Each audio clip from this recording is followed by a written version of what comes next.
What's up, people? Welcome back to Daily Red Devil for all of your latest Manchester United transfer news and talk. I hope everyone is doing well on this Sunday morning. It is match day. We do play Athletic Bilbao today at 4 p.m. UK time, which I'm absolutely buzzing about. We will be doing a watch along on the channel. As always, we've got an absolutely massive show for you guys today, so please do make sure to smash a like on the video. Please do subscribe to the channel, and please do get involved in the comment section, as I love to make this show as interactive as possible. On the show this morning, we're going to be talking a little bit about Amrabat. We're going to be talking about Maguire and McTominay. We're going to be talking about a surprise potential signing in the striker position, which I think you'll be really interested in. We're also going to be talking a little bit about Mohammed Kudus, Matej Kovar, Dean Henderson. We've got loads and loads to get into, so do make sure you like, do make sure you subscribe, and let's jump straight on into it. I want to start the show off right from the beginning by wishing none other than Mr. Robin Van Persie a happy birthday. So it is Van Persie's birthday today. Robin Van Persie turns 40 years old today. So everybody wish him a happy birthday in the chat. Obviously, he came to Manchester United and won us a Premier League ultimately. He is a legend of Manchester United forever. So yeah, big ups to Van Persie. It's his 40th birthday today. I hope he has a lovely day. Right, anyway, let's move on with the rest of the news, though, as we aren't here to wish Robin Van Persie a happy birthday. Right, okay, so let's start off with Mohammed Kudus. Let's talk about this one, because we did speak about this a little bit on the show last night, and a lot of people in the chat were saying, Kieran, who would you like to get next? After Amrabat, who would be your next signing? What's your priority positions? Lots and lots of you were asking me this in the chat, and I said, you know what? I would actually go for Mohammed Kudus. I would, from Ajax. I think he's a quality player. You can play at centre forward, centre attacking mid, and right wing. I think he would add so many different options to our attack. And since we spoke last night, there has now been a story coming out from David Ornstein reporting the following. Brighton have reached an agreement in principle with Ajax to buy Mohammed Kudus for 40 million euros. Very, very cheap. Apparently, they haven't agreed personal terms yet. So the two clubs have agreed a fee, which is 40 million euros, but a deal hasn't been done with the player. My question to you is, should Manchester United enter this race? Take in mind, 40 million euros is about 34 million pounds. I mean, for me, like, it's 100% yes. Even if you offered 35, you offer $1 million more than Brighton. 35 million pounds for Mohammed Kudus. That's absolutely unbelievable. And you think that we paid, what, 80 million for Anthony, was it? I think it was about 80, wasn't it? Something around there. So yeah, it's a definite yes from me, but obviously I wanted to bring this story to the channel, to the community, to get you guys' opinions. So do let me know in the comment section. Would you enter the race now for Mohammed Kudus, knowing that you could offer 35 million and you'd get that deal over the line? They've ultimately accepted 34 from Brighton. So if we offered an extra million or even less, we could get that deal over the line. Just to give you a bit of context here, right? Manchester United paid 95 million euros for Anthony 1 season ago. And Brighton have just agreed a deal with Mohammed Kudus from Ajax for 40 million euros. So less than half of what we paid for Anthony. For me, it's an absolute no-brainer. I 100% go and get this deal done. Yeah, 34 million pounds for Kudus. That's literally nothing, is it? Let's be completely straight here. Yeah, it's a definite yes from me, but let me know what you think about that one. Would you go and get him? Obviously, I know a lot of people want a second striker, but the thing you have to remember with Kudus is he can play as a striker, he can play as a centre attacking midfielder, and he can play as a winger. So he gives Ten Hag a lot of options, and he is somebody that Ten Hag wants, and he is somebody who reportedly wants to come to Manchester United, which is, of course, really, really important. There was a story coming out last week by a Dutch journalist saying that, so it says the following. It says, as soon as Erik Ten Hag knocks on the door for Mohammed Kudus, Manchester United, he will go there. This was coming out from Marcel van der Kraan for Sky Sports, reporting that he wants to come to Manchester United, and if Erik Ten Hag comes knocking for him, he'll choose Erik Ten Hag. For me, if we got him and Amrabat, I think that would be absolutely incredible. So I really, really do hope we hijack this bid. Obviously, we hijacked Malacia, didn't we? Malacia last season was on the brink of moving to Lyon. They agreed a fee. I think it was 12 million. And then we knocked on the door and offered 12 million and said, does the player want to come to us? Yes, okay, and we hijacked the deal. So for me, I would definitely do this. It's such a small amount of money in the current market, you know. People like Declan Rice going for 100 million plus, and then Brighton are about to bring in one of the best players in the Eredivisie, one of Ajax's best players, for 34 million pounds. Like, it's an absolute no-brainer for me, and I would 100% go and get this deal done. And the thing you've got to remember as well is, because Ajax have accepted this bid now, they can't say, oh no, we want more.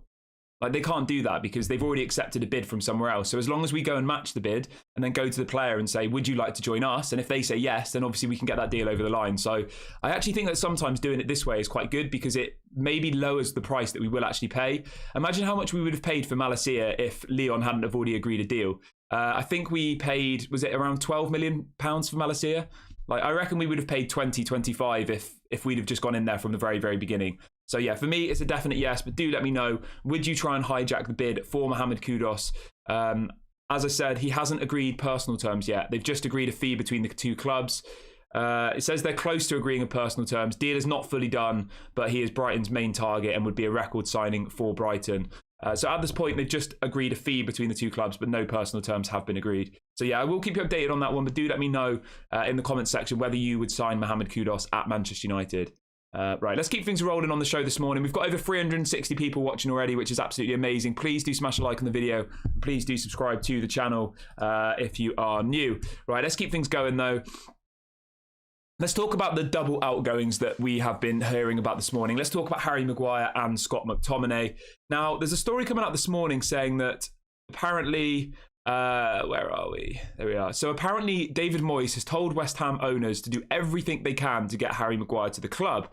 So David Moyes is really, really pushing for Harry Maguire. Apparently he's held personal talks with Harry Maguire to try and convince him to come to the club, to give him reassurances about his game time, about what his kind of position will be within the squad and all the rest of it. So David Moyes is really, really pushing for the signature of Harry Maguire. And the story goes on to say that there is still interest in McTominay, and West Ham have contemplated exploring a double deal for both Maguire and McTominay. So yeah, West Ham are still really, really pushing to get both of these players into the club.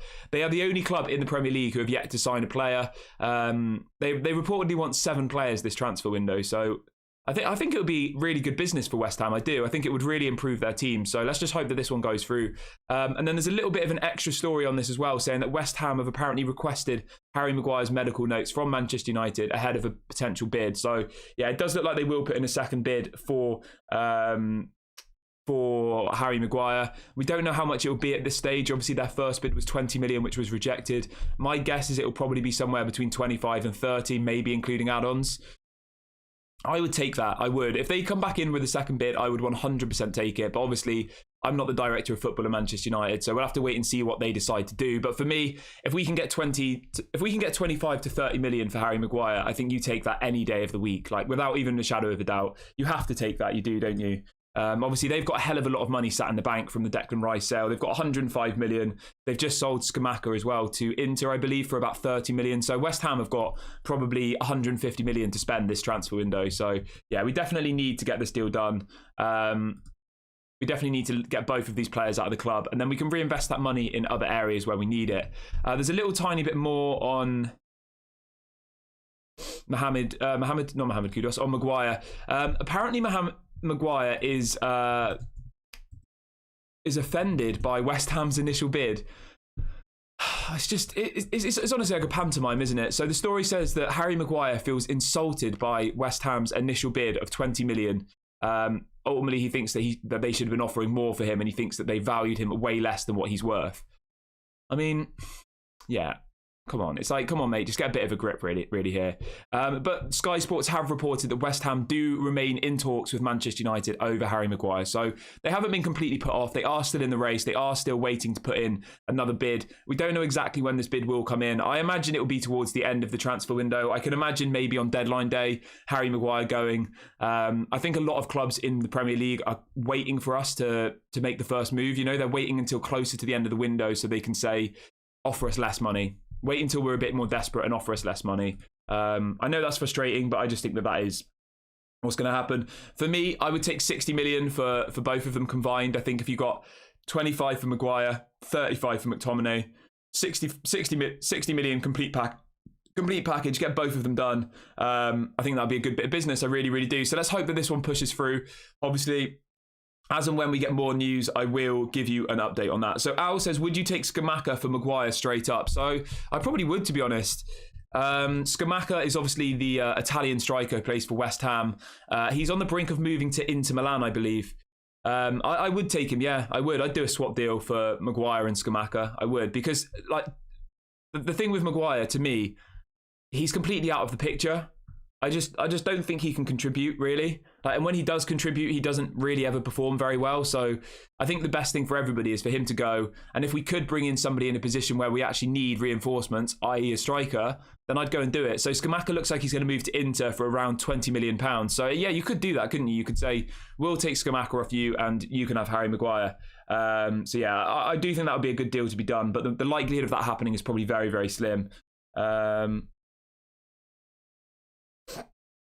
Sam says he's offended with a bid, but not offended to be fifth choice centre-back at Manchester United. I mean, yeah, that just shows the levels, doesn't it? The fact that Harry Maguire is offended by somebody offering 20 million for him, but isn't offended that he's been stripped of the captaincy and is the fifth choice centre-back behind Luke Shaw, who's a left-back. I mean, that just kind of sums up the levels, doesn't it? It's definitely a bit embarrassing, really, but it is what it is, isn't it? It is what it is. There's not really too much we can do about it. Manchester United were the ones who handed him that ridiculous contract. If he wants to, you know, stick his feet in the ground and say, I'm not going anywhere, I don't need to prove myself and all the rest of it, then as much as that will frustrate us fans, you know, he's completely welcome to that. We were the ones who gave him a stupid contract. He's got 2 years left of this stupid contract. If he decides he doesn't want to go anywhere, then that's up to him, you know? So it is obviously very, very annoying. And I know everybody in the chat is getting frustrated about the lack of outgoings, but I do genuinely believe there's going to be a real flurry of people leaving the club in the next kind of 1 to 3 weeks. Obviously, the window closes at the end of August. I do expect a lot of players to leave, but it's just going to take time. And I think a lot of clubs are just playing their cards. You know, they're keeping their cards close to their chest. They're waiting until we get desperate, and then they'll come in for our players, and it'll probably be even lesser money than what we're being kind of told at the moment. But let's move on to something positive. Let's talk about the striker situation, because I think we can all agree that we definitely need a second striker. Obviously, there is the potential of Mason Greenwood coming back, which we can talk about in a minute, but I still do think we need to get a second striker, because at the moment we don't know what's going on with Mason Greenwood. So we've spoken about this person a couple of times on the show, and he's someone who I've been watching quite a lot of in the last kind of 24 to 48 hours, watching you know, clips on YouTube, reading scout reports, and that is Marcus Leonardo from Santos. So there's a story coming out this morning saying, despite having already agreed a deal for Rasmus Højlund, Manchester United still remain interested in bringing more attacking options in, with reports saying they are very interested about the situation surrounding Marcus Leonardo from Santos. So there's been about 3 or 4 different journalists who've linked us to this guy. He's a 20-year-old Brazilian, plays his football for Santos, obviously in the Brazilian league.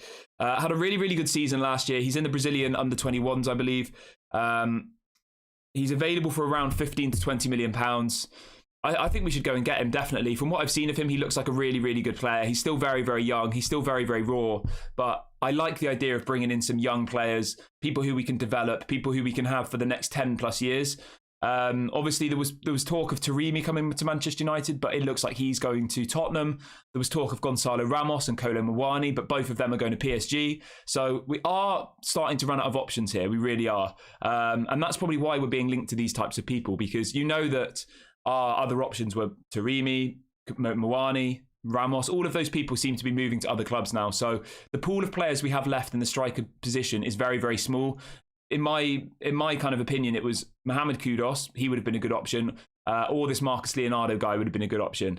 It looks like Kudus is going to Brighton unless we hijack the deal. So it does kind of just leave this Marcus Leonardo guy. Obviously, if Mason Greenwood comes back, then that probably does change things up, doesn't it? I know Rashford can play as a striker, but I'm not too sure about Rashford as a striker at this point. I think he did quite well yesterday, but I still think he's better on the wing. So yeah, for me, I think Marcus needs to play on the wing, but you never know, do you? He might develop into a really good striker, so it's not all doom and gloom, but I don't really want to go into the season with just one striker. I don't think we can rely on Martial. He didn't play at all yesterday, did he? Hopefully Martial gets some game time today. We will be doing a watch along for the Manchester United versus Athletic Bilbao game. It's a 4 p.m. kickoff. I'll probably go live from about 3:30, 3:45. So yeah, if you are around this afternoon, do make sure you get involved for that watch along. We've got over 550 people watching this morning, which is amazing. Please do smash a like on the video, and please do subscribe to the channel if you're new here. We're only 50 subscribers away from 8,900. So please do subscribe if you haven't already, and let's see if we can hit that by the end of today's stream. But yeah, let me know in the comments section, what do you think will happen around the striker situation? Do you think we'll just keep Mason Greenwood? Do you think that's the most logical option? Do you think we'll Do you think we'll hijack the Kudus bid? Do you think we'll go for this Marcus Leonardo? Let me know what you think. Let me know if you do think we need another striker, or maybe you're happy with Rashford being the second striker. Obviously, Sancho is expected to play as a false nine quite a lot this season. So if you look at it fairly, we've got Rasmus Højlund, we've got Jadon Sancho as a false nine. We've got Anthony Martial as a striker who probably we can't rely on. And then you've got Marcus Rashford. So you do technically have 4 strikers in that sense. I know some of them are maybe not as reliable as others and some of them get injured, but you do still have 4 strikers in that position. And maybe there's someone from the youth team that you could bring through as well. I don't know if it'll be enough to say win the league. I think, you need a Harry Kane, you need an Osimhen, you need an Mbappe, you need someone of that level to take Manchester United to the next step to be able to challenge with Manchester City. As much as I hope Rasmus Højlund comes in and absolutely hits the ground running, I think there's a lot of expectation for him to come in and then us to win the league with him in the first season. He'd have to get probably 20 to 30 goals, wouldn't he, in the Premier League alone? And I'm just not convinced that he's going to do that in the first season. I hope I'm wrong. I hope he comes in and absolutely smashes it, but yeah, I'm not really too sure. There's people in the chat talking about the right back situation. So that is something I wanted to bring up on the show. I did want to talk to you about the right back position. Do you think we need a new right back? Let me know in the comment section. Obviously, at the moment, we've got Diogo Dalot, who I think had a really poor game yesterday. Overall, I thought the game yesterday was good. I thought everyone had a good game, but Dalot definitely didn't look very good. I do prefer Wan-Bissaka. I think Wan-Bissaka's decent, but obviously he's not great going forward. Do you think we need a new right back? Obviously, we have been linked to people like Jeremy Frimpong, who is somebody I like, but again, he's not great defensively, but he's very good going forward. Do let me know in the comment section, would you like to see a new right back? And if so, who would it be? We've been linked to Jeremy Frimpong. We've been linked to Benjamin Pavard. So there are a few people kind of on our radar, but it has gone quite quiet around that situation. I think at the moment, we're genuinely just waiting for people to leave the club. And then I think we might see a flurry of more signings. Obviously, Benjamin Pavard would be good, I think, because he can play centre-back and right-back. I think he'd probably be my preferred option. But I do understand why you'd bring in someone like Jeremy Frimpong. He's very, very attacking. He's very, very good at going forward. I can't remember how many assists he got last year, but he did very, very well last year, didn't he? And we know that Erik ten Hag likes the Dutch players. So I could see that one happening. We were obviously linked to him before, but I'm just not sure whether we would sign him if we still had Wan-Bissaka and Dalot. So we'd have to get rid of one of those 2 players. And I'm not really sure who I would rather get rid of. Obviously, Dalot's just been given a new contract, I believe, so it probably won't be Dalot. And I would be pretty gutted if Wan-Bissaka left. I would. I think he had such a good second half of the season. I don't think he deserves to be sold. So unless he really wanted to leave, unless he wanted to go to another club, yeah, I wouldn't want to see Wan-Bissaka sold. So yeah, last season in the Bundesliga, Jeremy Frimpong got 8 goals and 7 assists. He played as a right wing back, so he was very, very attacking. But yeah, he got 15 goals and assists in 34 matches. So that's pretty solid, isn't it, for a right back? Sam says, do you think Rashford will stay the full 5 years of his contract or get sold if an offer comes in for him in the future? I don't think Rashford will get sold. I think Rashford's he's untouchable, isn't he? He's come through the youth academy. He's such a big brand off the pitch. I'd be very, very surprised if Manchester United ever sell Rashford. I would. Somebody says, after a few games, will Onana choose who he prefers on the right back? Although Erik ten Hag will have the final say. No, I don't think so. Onana's not going to be picking the team. That doesn't happen. Yeah, that'd be crazy if the goalkeeper was picking the team. Yeah, so that won't happen, I don't think. I mean, at the end of the day, it was a pre-season match. It was one small mistake from Dalot, but overall, I don't think he looked very good across the whole match. Whereas Wan-Bissaka, I genuinely think is the best one-on-one defender in the whole world. He is unbelievable one-on-one. He obviously needs to work on his attacking game, but he's only 25, isn't he, Wan-Bissaka? He's not very old. So I do think there's a lot of room for growth in Wan-Bissaka. And I do think that under Erik ten Hag, he definitely can turn into more of a well-rounded player. And he definitely can, be a bit more attacking because his defensive side of his game is absolutely perfect. There's not a single thing I would improve on his defensive attributes, but it's just going forward, it's his crosses. But I do think he looked better in the second half of the season going forward. I really do. So let's hope that Erik ten Hag continues to develop him in the attacking sense, and let's hope that Aaron Wan-Bissaka has a really, really good season next year. Because at the moment, I do agree we have kind of 2 players who are good at some things and not good at other things. We don't have a well-rounded right back, whereas Luke Shaw is good going forward and is good defensively. So I think if we did have a massive amount of money, then I would go and get another right back. But yeah, at the moment, I wouldn't say it's a priority. I assume next summer we'll probably do that. I think next summer we'll probably go and get a right back. I'm just having a look at how long Wan-Bissaka's contract is. I think his contract expires quite soon, I think. Let me just double check that for you. So yeah, Wan-Bissaka's contract expires in 2024, but he has the option of an extra year. So he's got 2 years left on his deal, Wan-Bissaka. And I'm pretty sure Dalot just signed a new contract. So yeah, you've got 2 years left of Wan-Bissaka, and you've got... yeah, so Dalot's just signed a new contract. So he signed a contract till 2028 with an option of an extra year. So he's just signed a 5-year deal, Dalot. So I can't see him leaving unless we sell him. You know, he's not going to go on as a free agent. But yeah, let me know in the comment section. Do you think we need a new right back? And if so, who do you think needs to be moved on between Dalot and Wan-Bissaka? Yeah, I mean, they're not even... Dalot's 24 and Wan-Bissaka's 25. I always thought Dalot was really, really young, but yeah. Malp says £34 million for Frimpong is a no-brainer. I do agree with you, mate. I do. I think Frimpong would be a good addition, but all I'm saying is, if we do that, one of these players has to leave. Either Dalot or Wan-Bissaka has to leave. So you have to let me know in the comment section. Out of those two players, who would you get rid of in order to bring in Jeremy Frimpong? We've got over 600 people watching now, which is absolutely mega. Big ups to everybody. Please do smash a like on the video. Please do subscribe to the channel if you are new. We're less than 50 subscribers away from 900. So yeah, please do subscribe if you haven't already. And let's see if we can hit that by the end of the video. People asking about Mason Greenwood in the chat. So we're still waiting for the official announcement on Mason Greenwood. But from what we're hearing, we will know what's going on with him by the time the season starts. The season starts a week tomorrow. So yeah, within the next week, we'll know what's happening with Mason Greenwood. Obviously, I know this topic divides opinion and all the rest of it. But as I said earlier on the stream, I would not be surprised at all if Mason Greenwood does return to Manchester United, and I would not be surprised in the slightest if the Glazers have all had that conversation and have said, you know, we need another striker. We're not going to go and buy someone, so let's just bring back Mason Greenwood. But yeah, at the moment, there is no definitive news on Mason Greenwood. It's all just speculation. There's a lot of people saying that he's going to come back on Twitter. There's a lot of people saying that, you know, the Manchester United players want him back and that they forgive him. But at this point, until it comes out from the club, I think it is all speculation, and I think it is all a little bit up in the air. I have said on multiple videos before that I do think that Mason Greenwood will come back to Manchester United. I think, you know, we desperately need another striker. So I do think that the Glazers will bring him back. But I might be wrong. I wouldn't be surprised if he goes into the under-21s for maybe 6 months just to kind of get match fitness back up. I would be very surprised if he's in the matchday squad within the first 6 months, because he hasn't played professional football for 18 months, right? So even if you want him back, you still have to understand that this guy hasn't played a professional football match for nearly 2 years. I think his last game was in November 2021. So yeah, he's nearly not played football for 2 years at all.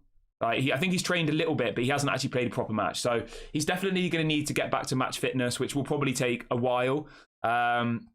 So my guesses would be that he'd probably go into the under-21s, I reckon. He'll probably go into the under-21s. Obviously, he'll have no pressure there because they don't have like rival fans and stuff in the stadiums, do they? Really? Like, so, obviously, there's some fans in the under-21s, but it's not like playing to a sold-out Old Trafford or a sold-out, you know, Emirates or whatever. So yeah, I imagine he'll probably go into the under-21s, probably be there for like 3 to 6 months, build up his fitness, and then maybe he'll be reintegrated into the squad. That would be my guess, and I wouldn't be surprised if we see him playing again by the time it comes around to January. And it will almost be like as a new signing, won't it? It'll be like that's my take on it. Obviously, let me know in the comment section what you think will happen. I just think it would be very, very surprising if he comes straight back into the team, because he's not going to be fit. He's not going to be able to play. So, right, let's read out a couple of your comments as well. Somebody saying, is the Qatar a done deal? No, Qatar is not a done deal, my friends. As much as I wish it would be, as much as I wish the Glazers had gone, Qatar have not won the club yet. So wherever you've seen that is not true. But it does look like they are leading the race still. It looks like a deal will happen. We will talk about the takeover in a minute, just because somebody's asked. But yeah, let's keep on with the rest of the show.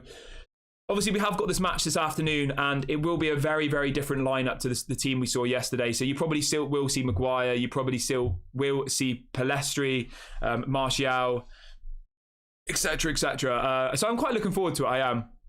And I just hope that Martial has a good game, and I hope that he doesn't get injured. Right, let's keep things moving on the news front. So let's talk about Maciej Kovar, who is the backup goalkeeper.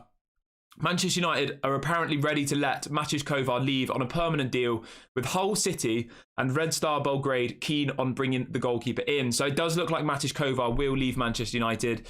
He looks like he's not part of Erik ten Hag's plans. which is a little bit confusing. I do quite like Matis Kovar, but obviously we trust our manager. If Matis Kovar isn't the type of goalkeeper he wants, then obviously I trust Erik ten Hag to move him on and to bring in somebody that he does want. So it does look like Matis Kovar will leave. And keeping on the goalkeeper situation, we have another young goalkeeper called Radek Vitek, who is a very, very young youth academy goalkeeper. And apparently Manchester United are going to loan him out to Accrington Stanley. So a bit of news on goalkeeper front there. And then the bigger bit of news is surrounding Dean Henderson, which is a little bit negative, to be honest. So Fabrizio Romano has confirmed that Nottingham Forest are now closing in on Matt Turner from Arsenal. Here we go soon. So it looks like Nottingham Forest will be signing the Arsenal backup goalkeeper, Matt Turner. I don't know what this means for the Dean Henderson deal. There's a few people saying that it might mean the Henderson deal's off. There's other people saying that, Nottingham Forest might go for Dean Henderson as well. At this point, it is a little bit unclear, but yeah, I mean, how long has this Dean Henderson deal been dragging on for? It's been going on for months and months and months. And the fact that they've now just gone and got another goalkeeper from another club, it's a little bit worrying. It is. But yeah, I don't know what to think about that one. I just think it all boils back to the situation where Manchester United will get desperate in the second half towards the end of the transfer window, and we'll end up doing a loan move, or we'll end up accepting a really small offer for him, because now that Nottingham Forest have another goalkeeper, they can just say, well, we don't need a goalkeeper. We've already got one. We'll take him on loan, but we're not going to buy him. It's a bit frustrating. It is, because Dean Henderson for me was easy 20 to 30 million, and we've not managed to do that, have we? We've not managed to get him out of the club, and it now looks like we might not even be able to sell him at all, which is just very, very frustrating for somebody who is, played games for England. He's played countless games for Manchester United. He's in his mid-20s. He's not like he's a really young goalkeeper. Yeah, we definitely need to get rid of him. Irvin says, what do you think Garnacho will bench? Do you think Garnacho will bench Rashford after Højlund is established as main striker? Or Rashford is bigger than the club and will play even when he is a striker?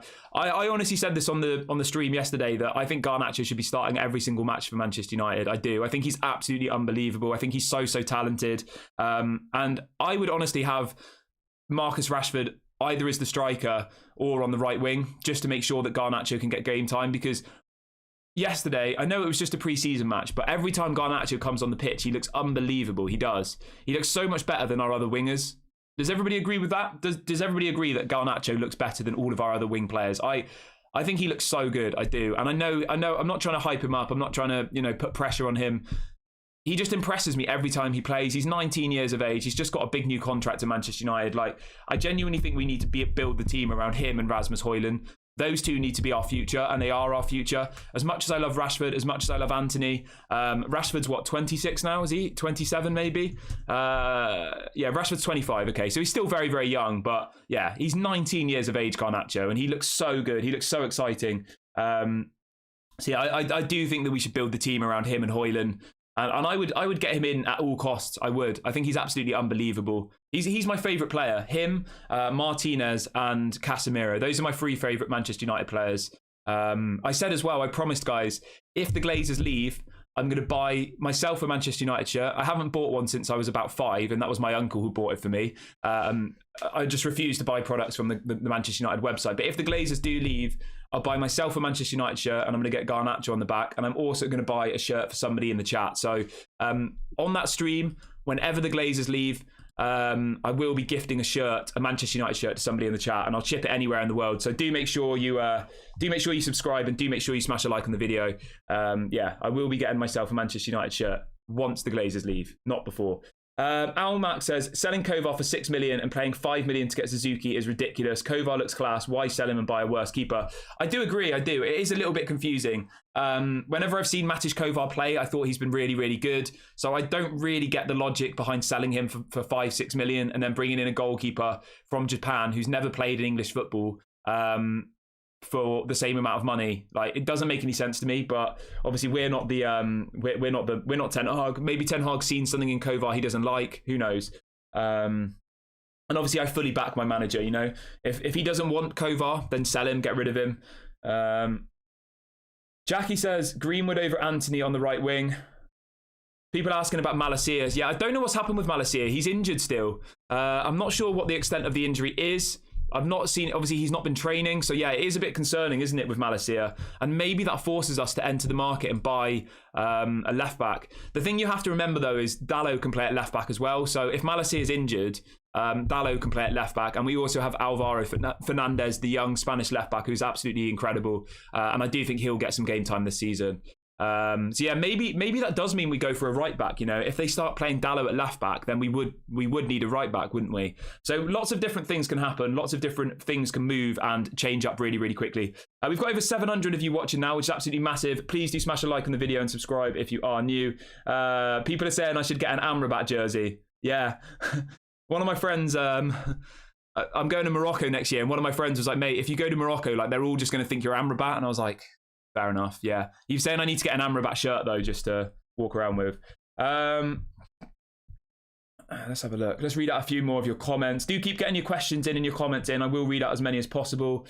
So somebody says, what's the position of Rashford and Garnacho when Højlund is fit and established? As I just said, I think the front three should be Garnacho, Rashford and Højlund. I'm not sure exactly who's going to play where, but Garnacho 100% needs to play. Obviously, Højlund 100% needs to play, and Rashford 100% needs to play.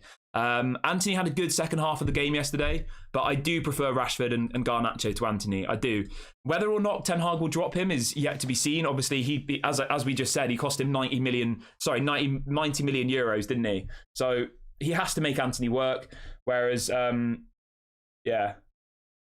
People talking about Harry Maguire in the chat. We already spoke about Maguire. If you just go back a little bit. Malp says, I feel for the Irish fans today. 90 minutes of Maguire and co on the pitch. Spent their hard-earned money to watch a second-tier team. Lots of kids won't get to watch their idols today. Yeah, I mean, it is pretty... If anybody's going to the game today, let me know. I assume everyone is pretty annoyed, you know. All of the best players played yesterday. Let's be very real. They're going to see Harry Maguire, maybe Scott McTominay.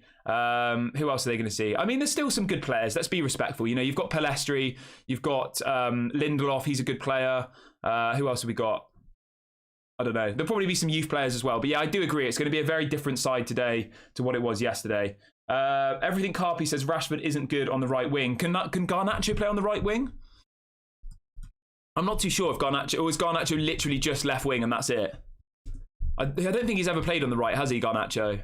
Let me know in the chat if anybody knows about Garnacho, if he can play on the right. I think he just is a left winger, isn't he? So, yeah, my point is, and I'll stick with this, I think that Garnacho is the future of Manchester United. I think he's honestly going to go on to be a world-class player. And I would build a team around him at all costs. I would. If that means putting Rashford on as the striker and Højlund on the wing. Remember that Højlund did play on the wing for Atalanta in quite a lot of matches last season. So yeah, maybe Højlund plays on the wing for some games. I don't know. But my point is Garnacho has to play 100%. Right, let's keep going through a few more of your questions. Somebody says, why is Anthony Martial still here? So in relation to Martial, obviously he's been injured for most of pre-season. He is now match fit again. So hopefully he plays today. There is apparently a couple of Saudi Arabian clubs who are interested in Martial's signature, but they haven't materialised with a bid yet. I think that we will keep him for one more season purely because of our striker options. You know, we keep him for one more season. His contract expires next year. He'll leave on a free transfer next year. I think it's the most logical decision. But obviously, if a club does come in from Saudi Arabia, hopefully we do go ahead and sell him, and hopefully then we reinvest that money in some other areas.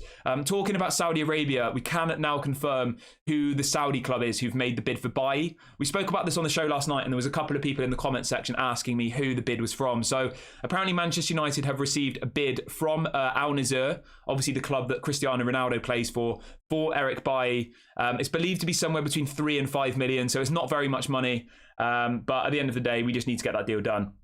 We do. There is supposedly a second Saudi Arabian club also in the race for Eric Bailly. So yeah, it does look like Eric Bailly will leave the club, but it's not going to be for very much money. It's going to be for somewhere around £3 to £5 million. It's going to be a small fee, but when you consider that he's on around £100,000 a week, I'm happy with that. I am. You know, you clear it £100,000 off your wages and you're getting about 5 million in transfer fee. So yeah, we just need to get him out of the club. He's clearly not, wanted by Eric Ten Hag. He's paid £4.5 million a year, Eric Bailly. So you save £4.5 million in wages. You get around £5 million in transfer fee. I'm pretty happy with that. It's 10 million overall, isn't it? For somebody who's never going to play for Manchester United again if we keep him. So let's hope that this one goes through, and let's hope that it goes through fast so we can actually use this money. Kieran, somebody says, Kieran, our defensive area reliable, or it looks good enough to play against the best teams in the Premier League and Champions League? I honestly think Martinez and Varane is one of the best defensive partnerships in the world. You might think I'm talking rubbish, but I honestly think it is. Like, when you compare it with the other teams in the Premier League, I would rather have Martinez and Varane than Arsenal's two centre-backs. I would rather have Martinez and Varane than Newcastle's centre-backs. Like, obviously Manchester City's an exception, but that's Manchester City. Liverpool, Van Dijk and Gomez, I would rather have our two. So I'm happy with Varane and Martinez. I really, really am. I do think in a couple of years we will need to replace Varane, but Martinez is only in his mid-20s. You know, we've got another 5+ years of Martinez easily. Varane definitely will need to be replaced in the next couple of years because his legs are going a bit, but at the moment I think we've got one of the best defensive partnerships in the world. Martinez is an unbelievable player. He's absolutely world class. I love him. Varane is obviously world class, but is probably deteriorating a little bit now. Left back, I'm happy with Luke Shaw. Right back is the only question mark for me. I do like Wan-Bissaka. I do like elements of Dalot, but overall, I don't know. Maybe we do need a new right back. So all the people in the chat saying we need a new right back, I don't disagree with you. If we did have the budget to get a new right back, I would probably go and do it. But overall, I am very, very happy with our defence at the moment. Obviously, Onana is going to be unbelievable as well. So yeah, very, very happy with that one. But let me know in the comment section, are you happy with Manchester United's defence? Do you think it needs to be improved in any area?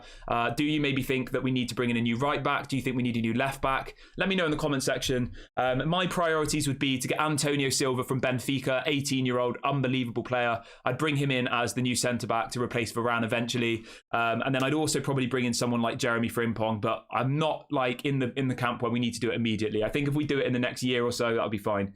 Somebody in the chat's asking why we didn't go for Yuri and Timber. I don't really know, to be honest. I'm happy with Martinez. I don't think we need Yuri and Timber. I know he can play at right back, but do we really want a defence of like 2 5'8" players? I think that is a little bit risky in the Premier League. Obviously, Martinez has proved all the haters wrong, but imagine if you had Martinez and Yuri and Timber, you've got two players who are like both 5'8", 5'9". I think that is a little bit weak. Malp says Garnacho should be the first choice left wing the way he's playing. I agree with you, mate. I do. I 100% agree with you. But obviously, we've just given Rashford this 300 grand plus weaker contract. So Rashford's obviously going to be played. It's just Erik ten Hag working out how he can fit all of the people in his system, how he can make sure that everybody gets game time. That's the difficult part here, isn't it? Yeah, but I 100% agree with you, my friend. 100% needs to start every single match. Somebody says, what do you think about Mason Mount? Did we buy a flop? No, come on. I'm not. Look, I would be very, very clear about this, all right? I'm not going to be using the words like flops on this channel. Like, that's just not the kind of person I am. I just don't want to spread negativity. I want it to be positive community. I want us to support our players. Give him 2 or 3 years. At that point, we can then decide whether we think he's been a success. I'll have that conversation, but I'm not going to be calling our players flops. That's just not the kind of person I am. Yeah, I don't want a negative community. I don't want it to be toxic. I want us to be positive. Obviously, we can get our opinions across, but to call Mason Mount a flop after 3 preseason matches, I think is very unfair, and it's not something I'll be doing. And yeah, I'll be giving him 2 or 3 years. If he doesn't perform after 2 or 3 years, then we can have some sort of conversation. But I'm not going to be using the words like flops and stuff towards our players, because I just think it's even Maguire's not a flop in my eyes. He isn't. You know, it's just not a very nice term. I just don't really see the point in it. But obviously, yeah, I just wanted to clarify that. You know, I'm going to always support our players. I'm going to always back our players. The only exception is if somebody does something that's like really bad against the club. So, for example, when Harry Maguire, came out and said, I don't need to prove myself and all the rest of it, that really rattled me, because that's ultimately saying that, so all of our great players needed to prove themselves. Ryan Giggs, George Best, all of these people, they knew what it meant to put on a Manchester United shirt. And for Harry Maguire to say, I don't need to prove myself, that annoyed me. And that made me dislike him. But generally, I'll support all of our players. Anthony Martial, I think this is going to be his redemption season. Jadon Sancho, I think, is going to have a good season. I'm genuinely very, very positive, and I'm not the kind of person who wants to form a negative community where we're all just being toxic and we're all, saying, get him out of my club and all the rest of it. Like, I'm not going to do that. So, yeah, I just want to be very clear about that. Yeah. I get what you mean, though. A flop, it's just a term. I understand that, but I just don't really see the point in using terms like that. I think it's just unnecessary negativity. Right, anyway, Joe says, am I right to say that to win a game, we must have a good first 11, but to win trophies, we must have a good depth of squad with quality bench players? Yeah, 100%. That is where our issue was last season. I think our starting 11 was pretty good. Probably, as good as Arsenal's, the starting 11, but our bench was really, really weak. When you looked at our bench, it was like Alanga. I mean, who else was it? Like Brandon Williams, people like that. It wasn't good enough. It really wasn't. But I think this season our bench will improve slightly. And I would even go as far as saying I'm happy that Ahmad's staying. Anybody who missed that, Amad Diallo will not be going out on loan this season. He is apparently injured. So Amad Diallo will be staying at the club this summer, which I'm happy about because I do think I am happy to see more of Amad Diallo. I'm not sure what's going to happen with Palestri, but I probably would just keep Palestri, to be honest. I would. Unless he can get a really, really good loan move. I don't see the point in loaning him to Boca Juniors. That's who he's being linked with. Yeah. I personally would keep them just so we have lots of squad depth. We've got 750 people watching this morning, guys. That's absolutely mega. Big ups to everybody who is in this community. Please do make sure to smash a like on the video, and please do make sure to subscribe to the channel if you are new here. It doesn't cost any money. We're obviously live every single day at 8 a.m. and 6 p.m. UK time. We do all the watch-alongs, all the match reactions, all of that stuff. Somebody in the chat is asking about Brandon Williams. We have got a bit of news on Brandon Williams for you all. So there's a story coming out in the last couple of days saying that apparently Leeds United are considering making a bid for Brandon Williams on a permanent transfer. So yeah, it does look like Brandon Williams is attracting some interest, but it does look like it's going to be from Championship clubs. I can't really see Brandon Williams moving to a Premier League club. I'd be very, very surprised. Maybe to someone like Luton. Yeah, I personally think a Championship club would be a really, really strong move for Brandon Williams, and I will keep you updated on that one. It's reported that we'd get somewhere around £5 million for the player. But yeah, I will keep you updated. And it does look like Leeds United are the most likely destination. Obviously, Dan James went to Leeds, didn't he? I think, yeah, even though we have this massive rivalry with Leeds, we do seem to sell a couple of players to Leeds, don't we? So hopefully that deal goes through, because Brandon Williams is definitely not going to be part of the plans, in my opinion. He hasn't looked particularly good in pre-season. I know he's come through the youth academy, but we can't just keep players because they've come through the youth academy. We need people who are good enough to play for the club. Yeah, I'm not sure where all the mods are this morning.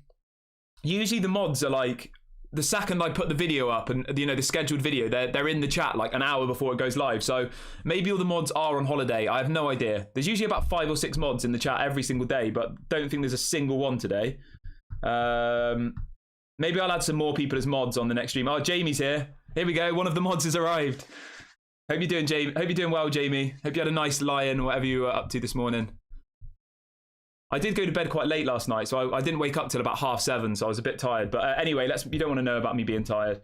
So Samuel says, Højlund, Greenwood, Rashford and Garnacho will serve us in attacking. Good set to challenge for the top. Yeah, I don't disagree with you. I think that's really, really solid. I do.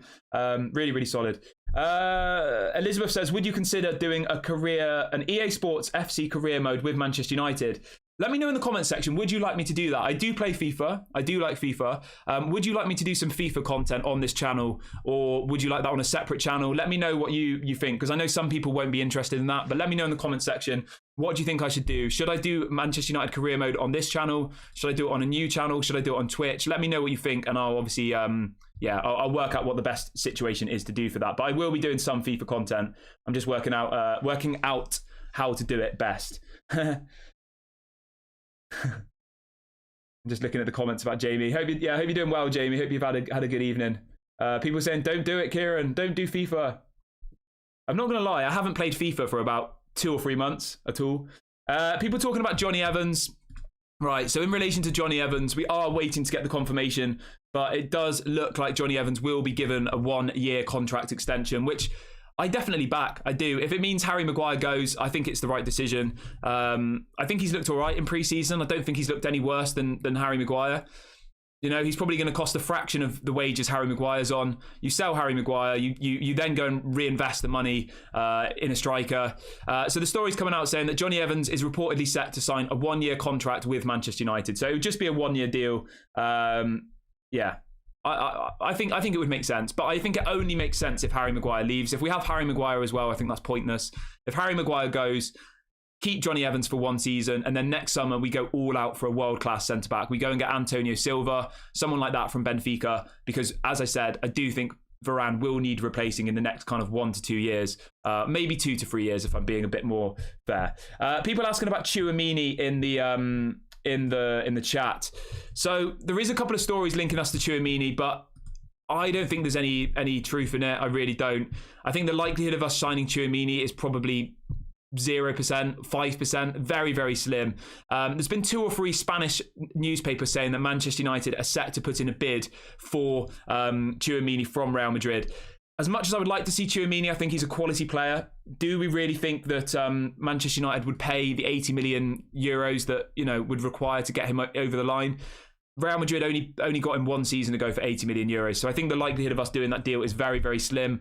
Although he is somebody who I would, of course, like to see at Manchester United because he's a quality player. And he is somebody who is, you know, helping us build for the future. We do need to be bringing in these younger profile players now. That's why I want Antonio Silva from Benfica, 18 years of age. You know, you bring in Rasmus Højlund, you've got him for the next 10 years. You've got Garnacho. You're seeing a bit of a spine of our team forming, aren't you, with all of these young, talented players. Obviously, I know Amrabat's in his mid-20s, so maybe he doesn't fit in that mould. How old's Mason Mount? Mason Mount is 24. So yeah, I mean, you've got a few players there who should be here for the next kind of 10 years if they did do well. So yeah, I'd say the chances of Manchester United signing Tchouaméni is probably like, I mean, there's nothing 0% in life, but maybe like 5%. Very, very slim. Jonas says, are Amad Diallo and Mainu first team players now? Yes, we do believe that Amad Diallo and Kobe Mainu will be part of the first team squad. They will be involved in every single match day. Yeah. So really, really positive about that one. Obviously, Kobe Mainu and Amad are both injured at the moment, so they won't feature against Athletic Bilbao today, but they are going to be part of the team for the season coming up, which I'm really, really happy about. I think they're both absolutely unbelievable players. Somebody says, what's the update on Amrabat? Yes, let's talk about Amrabat really, really quickly. I have forgotten about that one. I got a bit sidetracked with the chat.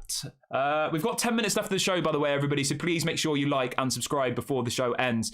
Right, so this story's coming out from a newspaper in Italy saying, we are in really hot days for Sofian Amrabat to Manchester United. He has now agreed personal terms at Manchester United and the official bid to Fiorentina is expected in the next few days. The deal is set to be worth 25 million euros plus bonuses. So yeah, that looks like the kind of fee that we'll be paying. 25 million euros up front plus bonuses. So it's about 22 million up front plus we don't know how much the bonuses will be, but I assume it will be somewhere between 5 and 10 million, probably taking the total package, including add-ons, to around 25-30 million pounds, which I think is incredible business. I really, really do. If we get this deal over the line, I'll be absolutely buzzing. I will. So let's hope we do it, and let's hope we do it before the season starts, because we've got, I'm just having a look at our fixture list. We've got a couple of difficult games coming up, like in the first kind of few weeks of the season.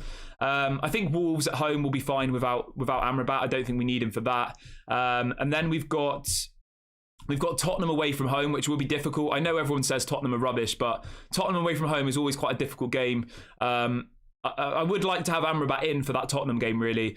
If not, then we've got Nottingham Forest at home the week after. That should be a comfortable match. And then the week after that, we've got Arsenal at the Emirates on the 3rd of September. We 100% need Amrabat for that match because he's exactly the type of player that will help us win those types of games. You know, when we're against a really, really difficult opposition away from home, you need Amrabat, you need Casemiro and Bruno Fernandes. That would be my midfield three against those tougher away sides. So yeah, let's hope that this deal gets done and he's in the squad by then.